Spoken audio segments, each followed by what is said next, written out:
The story begins on a bright and cloudy morning, where the sound of a chef clanging pots and shouting can be heard, urging everyone to wake up. A heavily muscled man with brown hair lies asleep on a bed. His name is Encrid. Nearby, a gray-haired man, adjusting his boots, remarks that something is inside his boot. Encrid wakes up upon hearing the man screamed there was a bug from beside him, and groggily wakes up. As a muscular man, Rem's features marked by fatigue and battle scars. Meanwhile, Chris, an orange-haired man, yawns and wakes up, while the long-haired gray man contemplates the cross, as Encrid mulling over his demotion to squad leader for these dimwits. In the tent, a blonde-haired, muscular man sleeps unaware, and a red-haired man is peeling a stick as he sits on a wooden box outside. The soldier's horns blow, signaling the start of the war. Aware that he has no special powers or extraordinary talents, Encrid prepares for the oncoming battle. He fights, reflecting that he had reached this point only through endless training, but that this might be his end. A soldier from the opposing side attacks, but Encrid deflects the blow with his protective iron shield and counters by kicking the soldier in the abdomen. Another enemy soldier grabs him by the waist and pinned him down as he raises a fist to strike. At that moment, a soldier from Encrid's side intervenes, delivering a blow to the enemy soldier's neck. Encrid attempts to reach for his sword, but doubts his abilities. He believes his dream of becoming a knight is unattainable. Before he can act, an arrow strikes his savior soldier, who falls. Encrid looks on in disbelief, realizing that even though others mocked him and told him his dream would never come true, he still wanted to become a knight. As the enemy soldier approaches, Encrid feels the blade strike his throat. The soldier lifts him by the throat, and blood spills from his mouth. Encrid believes his dream has been worn out and that his death will be a pitiful one. He collapses on the ground, vomiting blood. In the next moment, as he looks up, a whisper of a blue flame floats past him. He gazes at it in confusion, seeing the blurred face of an old man. The scene shifts, and Encrid finds himself sitting amidst a flat plain of water. A voice echoes, telling him to wake up. He snaps his eyes open, sitting up and holding his throat, unsure if what he's experiencing is a dream. As the scene repeats, the gray-haired soldier mentions a bug in his boot, dropping it on the ground. Encrid watches in disbelief, thinking that it's a déjà vu. The battle plays out once again, just the same as before. The sword that struck him came once again, slit his throat the same way as before. As if the day repeated, the chef calls out, waking everyone up as he clatters his pots. Encrid remains in bed, suspiciously clutching his neck, recalling the burning pain and blood he had experienced. The day repeats itself, and the enemy soldier strikes at him once more, as if following a predetermined path. Encrid questions if he will ever escape this cycle of death. The scene of his death repeats again. The soldier's sword pierces his throat, and Encrid reflects that this is the 17th time he has experienced this fate. Blood gushes from his neck as he lies injured, questioning if he had only worked harder or wielded his sword more effectively. As the soldier carelessly walks away, Encrid remains on the ground, bloodied. The battle rages around him, but he asks himself if this is where he will die. He once again finds himself in the flat plain of water where a lantern appears. The figure of an old man asks him if he believes that it is truly him, the same man who had appeared before. The figure urges Encrid to get up and continue struggling, though Encrid feels the despair weighing on him. The man tells him that he is up against a wall he cannot cross, suggesting that he should give up. However, Encrid feels anger rising within his mind as he sits on the waves, frustrated by the hopelessness in the air. Another day breaks, and the chef clatters his pots, waking everyone up. Encrid lies silently on his bed, unmoving. The gray-haired soldier, now wearing his boots, calls out to Encrid, commenting how he woke up immediately. Encrid responds by telling Rem that there is a bug in his boots and watches as Rem looks inside, eventually squashing it under his foot. Rem asks Encrid if he's the one who placed the bug in his boot, to which Encrid nonchalantly replies, walking away while holding his sword. Encrid looks at the bug's crushed body and realizes it's the 18th time he's seen it. He lifts the curtain to exit, but a thought crosses his mind. If this cycle keeps repeating, he wonders if he will ever find a way to break free from this endless loop. He steps outside, feeling the weight of the past 18 repetitions weighing heavily on him. Encrid recalls his youth, when he first wielded a sword and learned the art of swordsmanship from a retired mercenary who had come to his village by chance. The old mercenary, sitting on the ground, praised Encrid, saying that if he was already this impressive, he could become a knight. Encrid looked at him in surprise, starting to dream of what it would be like to be a knight. A knight who could slay thousands and change the dynamics of a battlefield, an incredible hero who could end a war. He imagined himself as the protagonist of songs sung by a wandering minstrel, one who would leave the village and become a knight. However, there were others who mocked him. A portly man made fun of Encrid, asking if anyone had seen the newbie fall earlier. A small bearded man questioned how someone so scared of a stray dog could ever dream of becoming a knight. Another man bluntly told Encrid that he wasn't good enough to be a free mercenary, binding strips around his arms. Encrid reflected on his journey. He had left his village and joined a mercenary corps, only to realize that his talent might not be extraordinary. He looked at his sword, thinking that it was too soon to give up. He had learned that hard work never betrays anyone. From a young age to adulthood, he had practiced relentlessly, believing that with time and effort, he could overcome any obstacle. Even if he wasn't talented, he was determined to push through. One day, Encrid raised his sword with fury and killed a beast, striking it directly in the center of its head. He looked at the kill, thinking that he had gained experience, strength, and endurance. He was becoming stronger, earning the respect of those around him, and inching closer to his goal of becoming a knight. However, his hope was soon shattered when someone struck his sword into the air, stabbing him slightly in the abdomen. Encrid stood, watching as a small boy struck. This child had requested a duel and, without hesitation, declared that Encrid was weak. Encrid thought about how this boy, who was only 12 and had been learning swordsmanship for just 6 months, had effortlessly bested him.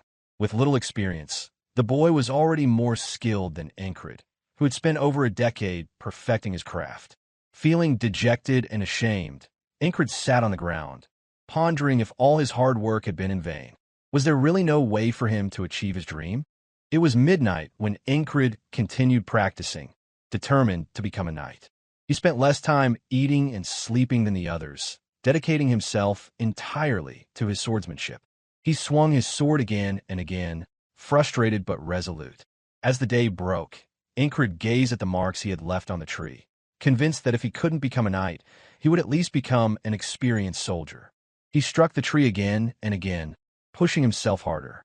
3 years later, Encrid found himself in the present day at the Cyprus Division, part of a mere second-rate team within the 4 companies for platoons. His endless training had led him to the best position he could achieve, a regular soldier in the kingdom's army. Being a soldier was better than living the uncertain life of a traveling mercenary. He glanced at the red-haired man, Jackson, who was peeling a stick, and called out to him, asking if he would take over his morning duty rotation. Looking incredulously at him, Jackson agreed, but told him to repay the favor next time. As Jackson walked away, Rem, another soldier, approached Encrid, expressing his rudeness. Undeterred, Encrid asked Rem to teach him the heart of the beast again. Unsure, Rem eyed him suspiciously and reminded Encrid that he had given up on learning the technique last time. Did he really think it would work now? The day progressed, and Encrid remembered the countless battles in which he had died repeatedly, only to start over, try to learn the heart of the beast from Remington. Each time he returned to life, he failed to watch the tip of the sword that killed him, unable to evade it. Despite the endless repetition, Encrid continued, unwilling to give up on his dream of becoming a knight. On the battlefield, Encrid observed the soldiers standing at attention, preparing to attack their enemies. As the battle commenced, he fought, killing one soldier after another. This was his 21st time on the same battlefield, and he knew it all too well. He had memorized every move, every attack. When an arrow flew toward him, he dodged it, just as he had countless times before. A spear came from behind, but he managed to block it, though the next attack he remembered was toward the soldier behind him. It was inevitable. He was fated to die. This time, he blocked the arrow, using his protective iron shield. He watched a soldier leap toward his teammate, But Encrid was quick to slice the soldier's head from his body, his skill growing with each repetition. Encrid thought it worked, though he had blocked the first arrow, then struck down another enemy, completing his first goal of the day. As his enemy lay on the ground, he looked up at the soldier who had killed him repeatedly. This soldier, with a casual air, stabbed another soldier in the abdomen before pulling his blade out. The soldier glanced at Encrid, observing that he always seemed to end up facing him without fail. He walked toward Encrid, and Encrid, remembering how the soldier had stabbed his neck and killed him 20 times, believed that this time he would survive. The soldier giggled insolently and advanced to attack. Encrid recalled the moment when Rem had threw his axe in the air and mentioned how Encrid had always closed his eyes in dangerous situations. Rem had shown him how to catch an axe and instantly struck at his neck, teaching him that to survive on the battlefield, one needed to be brave and not easily agitated. He needed to become a person who didn't fear death, like a beast, cold and unfeeling. That was the heart of the beast. As the soldier charged, thrusting his sword toward Encrid's neck, Encrid asked himself if he feared death. He decided that death only made him stronger. Encrid stepped aside, just as the soldier's sword struck, narrowly dodging the blow.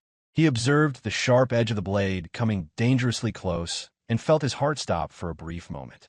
For the first time on his 21st try, he successfully dodged the stab. Both Encrid and the soldier looked at each other in surprise, each raising their swords at different angles, preparing for another strike. The soldier pointed his sword toward Encrid's neck again, and Encrid's eyes distorted as he made his move, stabbing toward the soldier's throat. Yet, Encrid fell once again, blood spilling from his mouth and neck. At that moment, a boat appeared, and an old man stood up on the ship, calling out to Encrid. He spoke of the endless day Encrid had been trapped in, feeling pain and despair. The old man urged Encrid to give up, to board the boat, acknowledge his weakness, and find peace. Sitting on the plain of water's waves, Encrid refused, laughing insolently. He declared that day would never come, before he cursed the old man with some colorful words. The day began again, and the chef clanged his pots, waking everyone up. Still determined, Encrid thought to himself that he was moving one step at a time. He decided to re-challenge himself on the 22nd day. Yet, the battle kept repeating, and Encrid found himself in the fight, thinking that this was the 33rd time he had seen the tip of the sword aimed at him. He could clearly see the attack coming and dodged it, ready to avoid it before the sword reached him. But suddenly, the soldier attacked from a different angle, striking his shoulder. Too slow to react, Encrid fell to his knees. His necklace snapped, and he collapsed to the ground. He remembered his days as a mercenary, resting under a tree after killing wolves. He recalled accepting a few requests to subjugate monsters, though he didn't consider himself fully qualified. One day, he stumbled upon a random village, where the villagers asked for his help. Eager to become a knight and protect the weak, Encrid decided to assist them. A man in the village held Encrid's hands and handed him a peculiar item. The man explained that this was all they could offer, as their village was poor. Encrid looked at the pendant, considering it a laughable reward for risking his life. However, the old man assured him that it would grant Encrid's desperate wish. Lying on the ground, Encrid gazed at the pendant, wondering if it had somehow caused this endless cycle, this repeating day, in order to help him become a knight. Observing Encrid, the nameless soldier raised his sword again, preparing to kill him. He taunted Encrid, saying there would be mercy in this blow. Silently glaring at him, Encrid saw the soldier's arrogant smile and realized that the soldier found pleasure in stabbing people. Once again, Encrid was killed. The day began anew with the usual announcement to wake everyone up. Binding his hands, Encrid told Rem that he had placed a bug in his boots. Furious, Rem threw the bug away and scolded him for playing tricks. As the day began, Encrid glanced at the bug walking beside him and crushed it. He told Rem to stop talking and come out. Encrid then asked Rem to teach him the heart of the beast. Curious and suspicious, Rem looked at Encrid before lifting his weapon.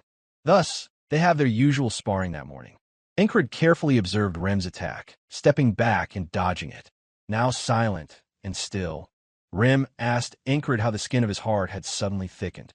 With nonchalant, Encrid replied that he had trained. Rim questioned how that could happen so quickly, especially considering Encrid had already attempted this more than 10 times before. Thinking to himself, Encrid had learned it from death itself.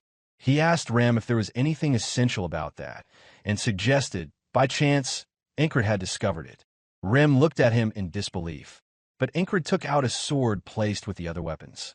He suggested that they have one more sparring match. Uncertain, Rem smiled smugly and accepted, saying that it sounded like a great idea. Observing his quick attack, Encrid thought that if he truly possessed the heart of the beast, he would simply kill his enemies when he couldn't land a strike, dodging their attacks. As he rushed forward, Rem called out, questioning how long Encrid would continue dodging, addressing him as squad commander. With a swift strike aimed at Encrid's neck, Rem's attack barely missed after Encrid pulled his head. Encrid thought about the only sword technique he possessed at that moment, the anomalous mercenary sword technique, an unorthodox style developed by a mercenary named Valen. Stepping back, Encrid remembered that the technique was often criticized by others, seen as nothing more than a trick.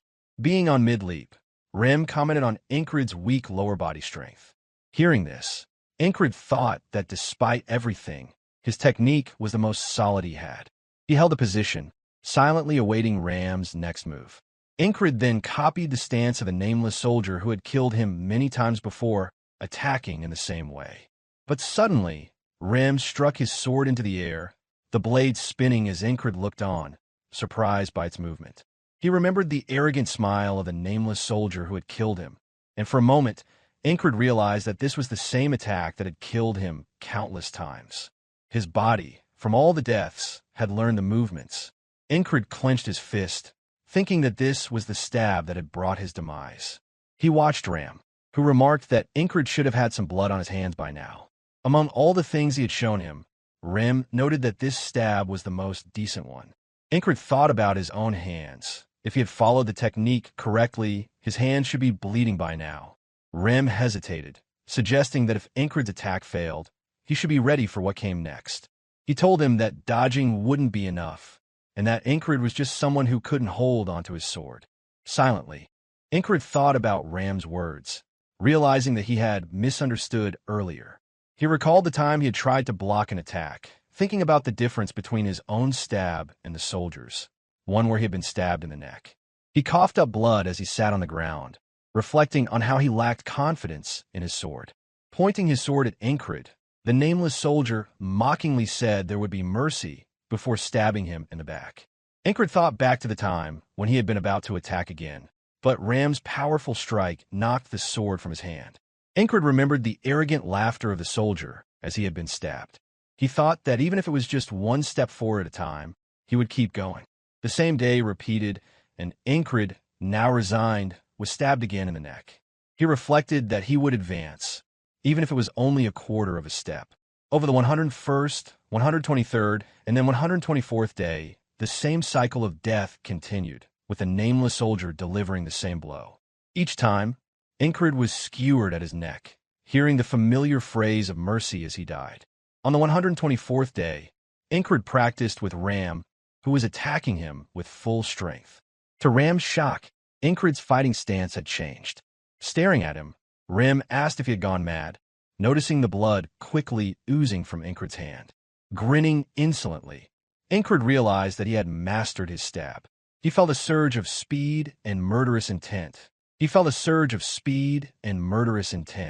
Bringing his hand forward with the aim to kill the nameless soldier.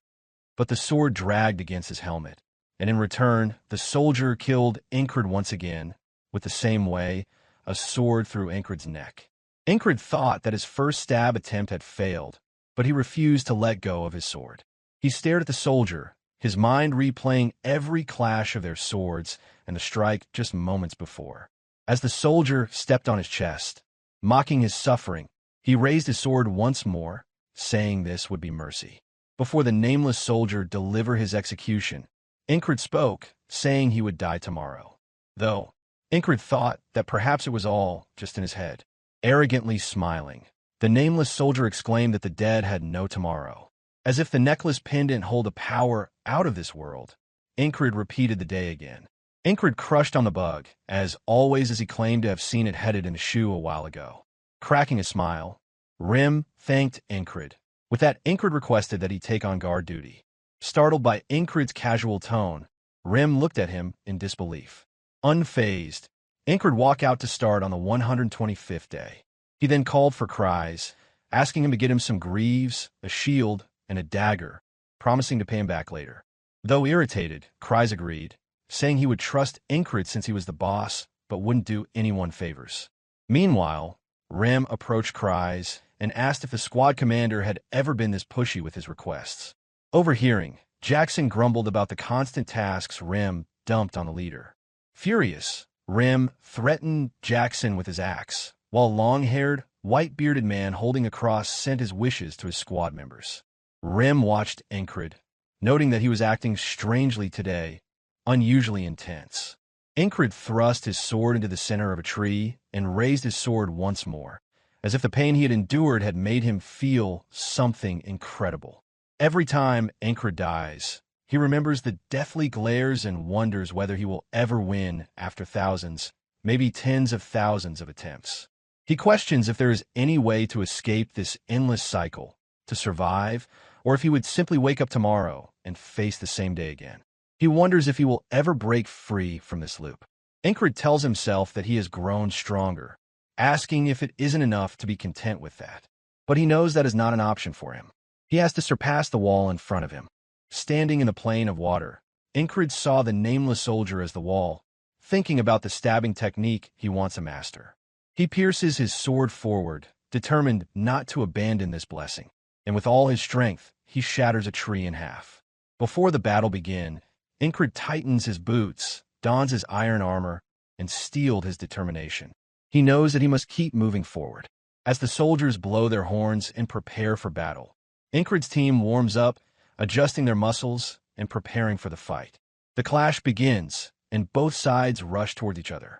Encrid fights fiercely, thinking that he lacks extraordinary skill, but he survives because of three things: preparation, luck, and a cool head.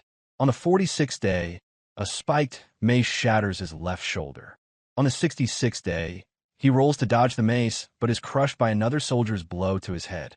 On the 71st day, a soldier severs his foot, preventing him from making a counterattack against the nameless soldier. Thus, he countered by wearing reinforcement shoe and finished the soldier with his iron shield. On the 89th day, his head is split open when an axe is thrown at him. This particular soldier will interrupt his fight with the nameless soldier, so Encrid did not let him live. Encrid steps aside, dodging an incoming weapon, and throws the axe back, remembering how he had been trained in throwing weapons. Today, it's almost second nature to him. He sees a boy named Vel, who is right behind him, and quickly blocked an arrow aimed at him. The one who shot that arrow was the Claw of the Hawk, but Encrid did not have time to deal with him. Encrid had replayed this day so many times, and as another night came, he swiftly cut his head off. Right after, it is the time to face the soldier who has killed him countless times. The nameless soldier, the stabbing pervert. The nameless soldier approaches, and they stand face to face. The stabbing soldier rushes at Encrid to kill him, but Encrid blocks his attack with his iron shield, which crushed to pieces under the force. He steps forward, realizing that simply dodging and stabbing won't win this battle. He needs to be striking as well. As the soldier attacks again, Encrid blocks with his sword, reflecting that the soldier is strong, nearly at the level of a prodigy. But despite his strength, the soldier lacks real combat experience, and Encrid quickly gains the upper hand, landing a hit on the soldier's chest. Using the Valen Mercenary sword technique, Encrid lands a sneak attack, kicking dirt to the nameless soldier's face. Right after, Encrid leaps up and swings his sword wide, attempting to attack his opponent. In return, the nameless soldier attempts to thrust right away. Encrid simply lifts his neck, dodging the blow, and stops ahead of him. The soldier looks insolently at Encrid, but Encrid knows that he now understands everything about that stab. Encrid raises his sword and brings it down on the soldiers, causing the soldier's weapon to shatter. At that moment, an enemy soldier shots an arrow at Encrid. The nameless soldier's sword drops from his hand, and Encrid silently looks at him, thinking he has finally won. But just as the arrow heads toward him, someone throws an axe and shatters the arrow mid-flight. Encrid pierces his sword into the stabbing soldier's neck. Shouting, Rem runs toward him, declaring that he will destroy the Claw of the Hawk. However, Jackson tells him not to waste his energy because it's already too late. As Encrid lifts the stabbing soldier's body onto his sword, the soldier glances at his own defeat. The battle rages around them, but Encrid continues, lowering the soldier's body to the ground. He takes a deep breath, glancing at the soldiers still fighting. Raising his sword, he declares that this is mercy. With one swift motion, he severs the nameless soldier's head from his body. Encrid watches the soldier's body fall, thinking that he has finally broken through the wall. But suddenly, a blow to his back sends him crashing to the ground. Encrid screams in pain as Jackson looks on in surprise, while Rem running to Encrid's side. He sees a frog, an enemy soldier, standing over Encrid, mocking him. Grinning, the frog tells Encrid that he had invested so much in raising the nameless soldier, and now Encrid has defeated him. Blood flows from the nameless soldier's body as Encrid struggles to endure the pain. The frog raises his weapon, about to strike Encrid down, but suddenly, an axe comes flying in, blocking the attack and saving Encrid. As Rem attacks, the frog blocks his strike. Using his strength, Rem continues to pressure the frog. The creature watches, seemingly unfazed by their bouts, as the two battle.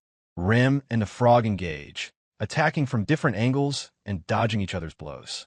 Suddenly, a soldier from the frog's side attempts to stab Encrid with a spear, but Jackson appears just in time, cutting the soldier's neck clean off. Rem and the frog break off, waiting for another attack.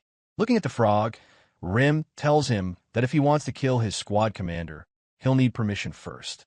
The frog, sneering at Rem, questions whether the weak person he kicked earlier is truly the commander and not Remington thinking of the warrior race to which the frog belongs. Rem considers that to defeat him, he will either have to burn him with magic or pierce his heart in a single strike. Hesitant, the frog wonders why he, a warrior of his caliber, is involved in a trivial battle like this. However, Rem looks at him with unwavering focus and thinks that he will have to put his life on the line for this fight. The frog steps back, deciding that this battle is not worth it, and turns to walk away. Rem calls him a loser as he retreats.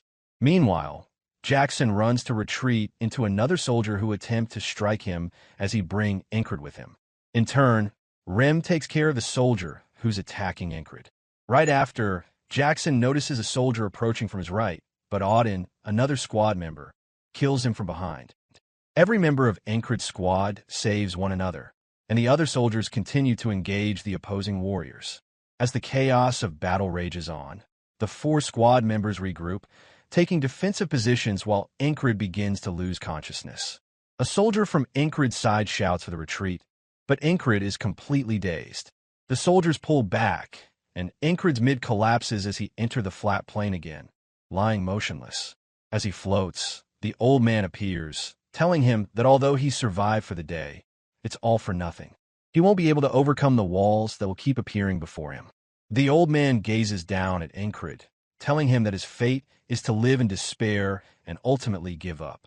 Struggling to rise, Encrid looks back at the nameless soldier sitting on the other side of the wall. With defiance in his eyes, he stands, responding to the old man that for him, the walls exist to be overcome.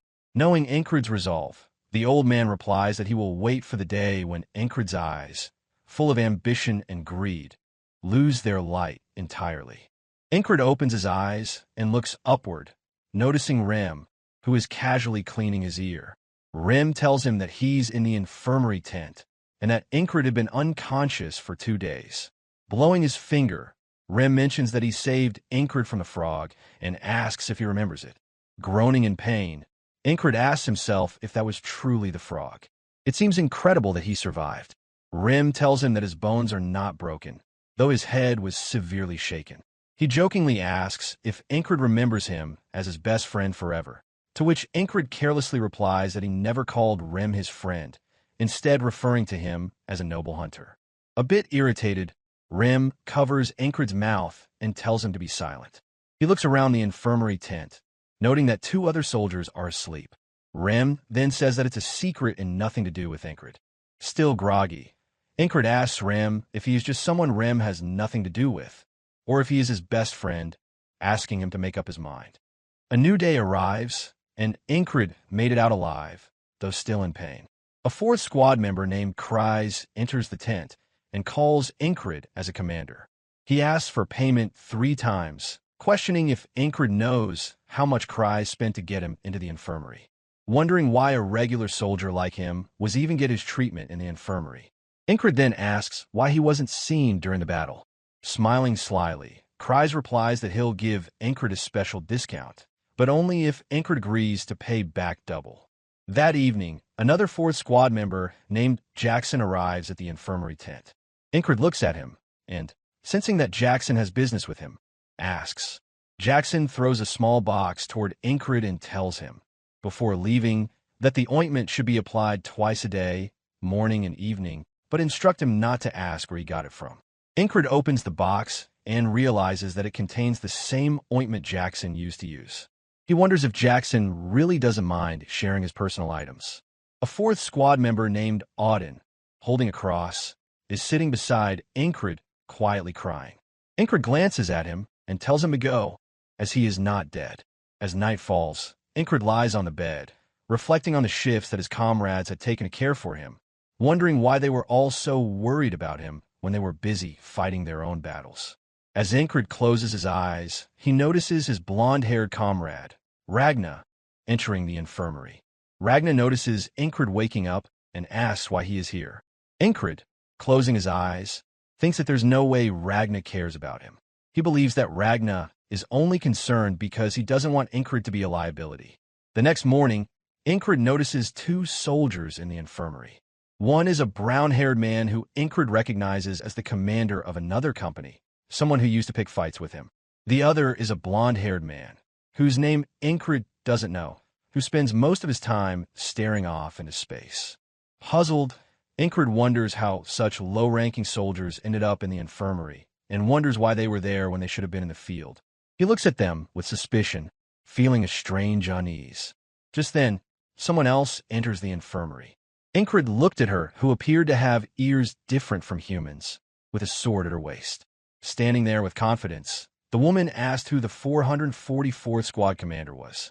Astonished, Enkrid stared at her with surprise.